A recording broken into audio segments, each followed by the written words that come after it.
Welcome back to the Beauty Boss Millionaire Podcast with daily on-the-go episodes packed with testimonies and business tips to help you create financial freedom through entrepreneurship. Hosted by the owner of Fracassi Lashes and the Blow Dry Lounge, the Beauty Boss Millionaire herself, Falicia Fracassi.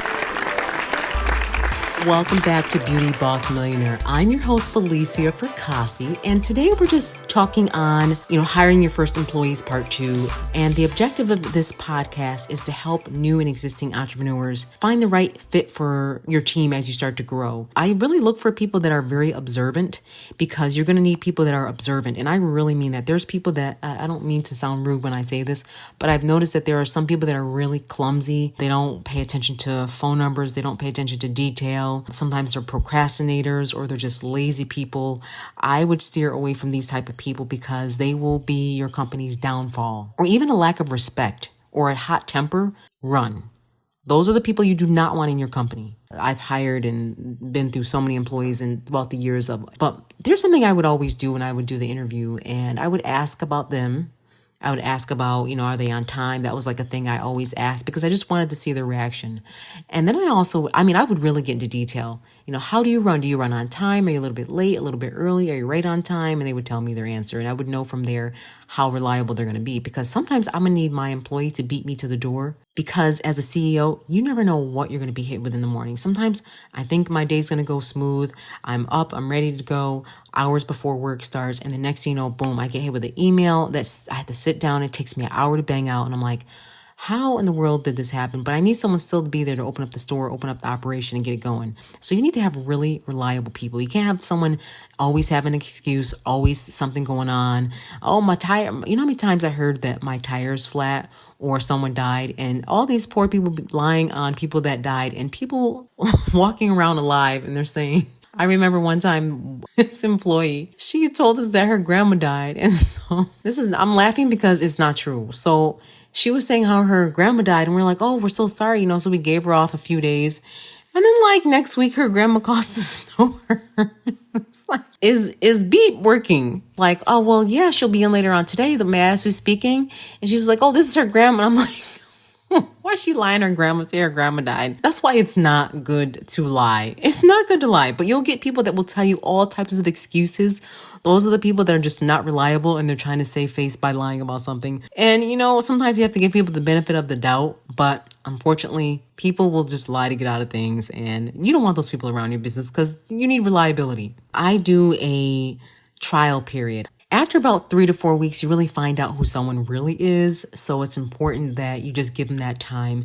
They always show their best face. They're real nice. They're real careful. They're on time, or they're right on time. But then you'll start to see who they really are as the weeks come. And that's why I have the month trial period, because I like to see the real them come out. And if someone in your company is not who they presented themselves as, then you need to just kind of let them go. And by the way, even make these people punch in and out, even for lunch, so you can, have this sense of fairness and a sense of order for them.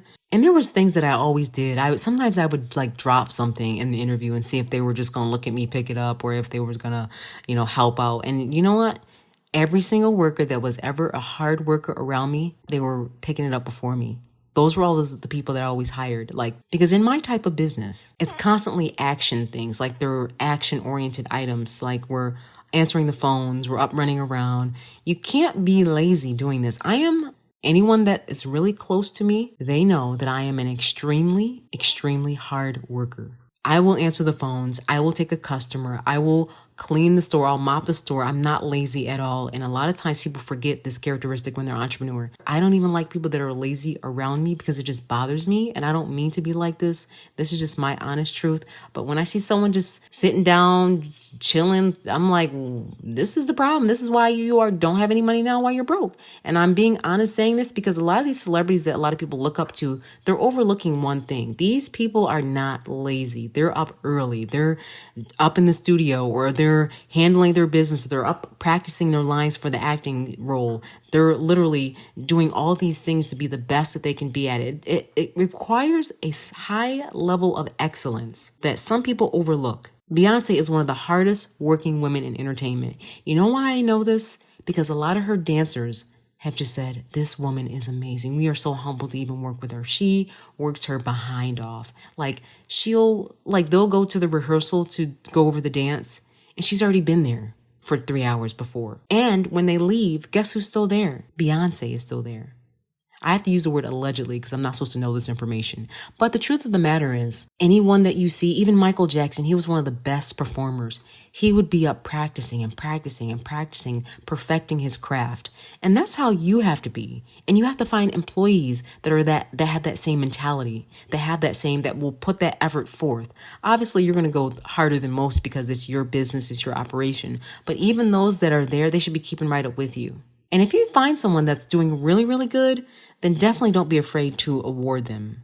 And if you have someone that you start to see their true colors come on after a while, don't be afraid to fire them and keep on looking, because there is someone that is out there that's willing to help and that wants a job and wants a shot at life and an opportunity. So don't be scared. I remember being so nervous firing my first employee. I think I was up all night like, what do I say? Oh man, she's got kids. What am I going to do? Like, oh no, I'm thinking about the kids, what they're going to eat. Like I have a heart. I think about the smallest things, and I always think about how is this going to affect someone and how are they going to take it? Is it going to be awkward? I'm going to be looking at her and she's going to be looking at me and I'm just like, she's going to start crying. I'm going to say, never mind. Like, I'm a softie, especially back when I first started.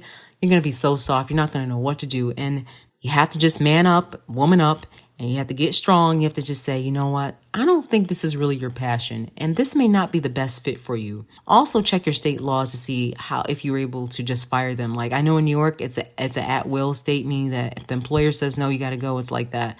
And Florida is like that too. California, I don't believe is like that. You have to actually document so many times, and then you have to have a paper trail leading up to like the incidentals of them being late, them doing like just little write-ups in their file, things like that. Which we do those too, but you don't want to find yourself in any type of legal trouble. So just remember to keep that in mind. Now stay tuned, because up next we're talking on signing non-competes and non-disclosures when you start to really grow and you want to make sure you can protect your business, because that's the last thing you want to do. You work so hard to have this special idea and someone sees what you're doing and they peek in and they try to steal the idea. You want to protect your business from that. We'll get into that next. You're enjoying The Beauty Boss Millionaire with your host, Falicia Fracassi. That's it for today.